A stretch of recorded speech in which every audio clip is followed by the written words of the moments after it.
Ever thought about how a hacker actually breaks into your system? Here's the problem. It doesn't happen all at once.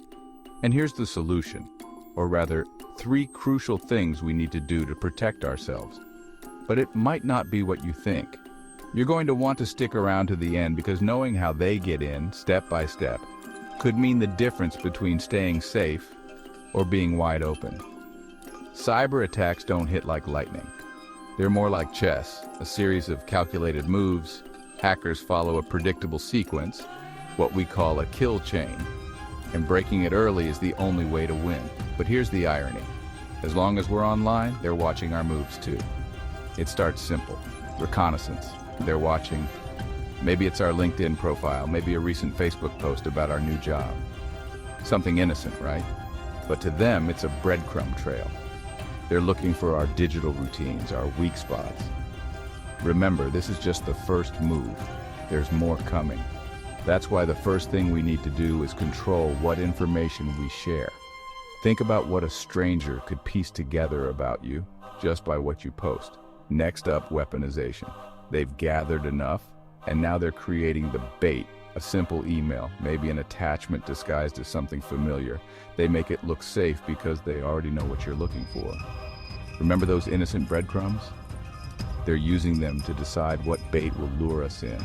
It's like a fisherman choosing the perfect lure. Here's the second thing we need: verification.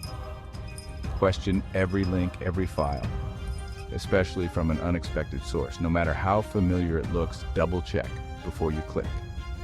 Now we're at exploitation. This is where the trap really snaps shut.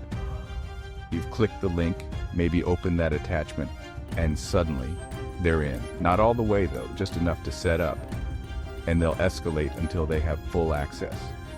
And here's the twist. They aren't moving quickly. They're lurking, observing, waiting for the right moment to strike. Sometimes they stay in a system for weeks, months, even years.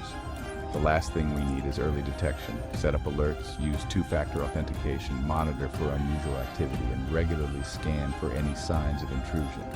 They only get deeper if we're blind to their presence.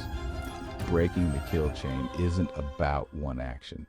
It's these 3 moves, done consistently. Limiting what we share, verifying every link, and watching for any sign of intrusion. This isn't paranoia. It's how we make it to the end game safely. Because if we break their chain, they have no choice but to move on. And in a world where everyone's connected, knowing how to stay safe might just be our best weapon. Want to see more cybersecurity insights? Follow along, stay informed, stay secure.